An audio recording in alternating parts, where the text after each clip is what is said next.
A closer look now at new video from the El Faro investigation. A local maritime attorney tells us the images of the cargo ship resting on the ocean floor reveal some key evidence on the final minutes of the lives of the crew.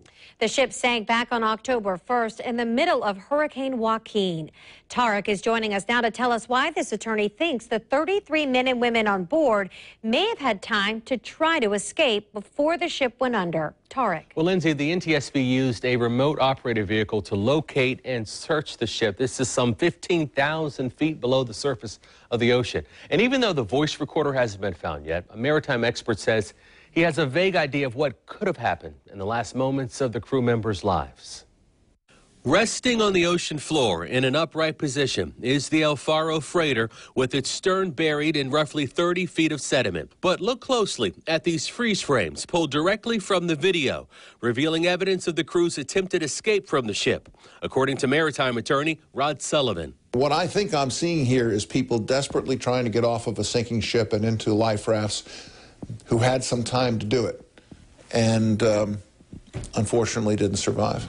Sullivan points to this 4x4 piece of wood tied and hung over the stern of the boat with some web strapping attached. He says in all likelihood, as the ship was sinking, the frantic crew members used straps to lower each other down to a lifeboat that had been dropped into the high seas. The problem with jumping off of a vessel at sea is you don't know that you're going to land near the life raft or the lifeboat, and therefore lowering yourself to the life raft or lifeboat makes it much more likely that you're going to be able to actually get yourself in. This picture of a pilot ladder also caught Sullivan's eye. He says it too was likely used to lower crew members to the ocean as the ship sank.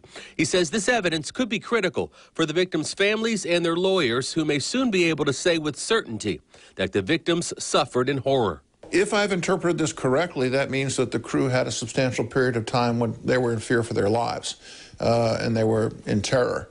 That would increase their claim for pre-death pain and suffering.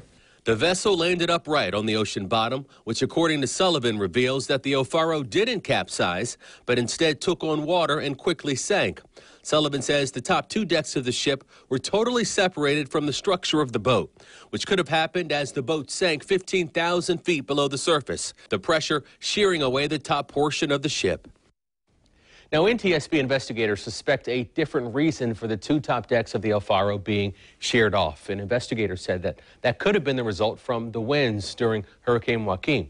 The ship's mast, the black box, and a lifeboat have never been recovered. The NTSB plans on releasing more video of this underwater wreckage later on next month in February.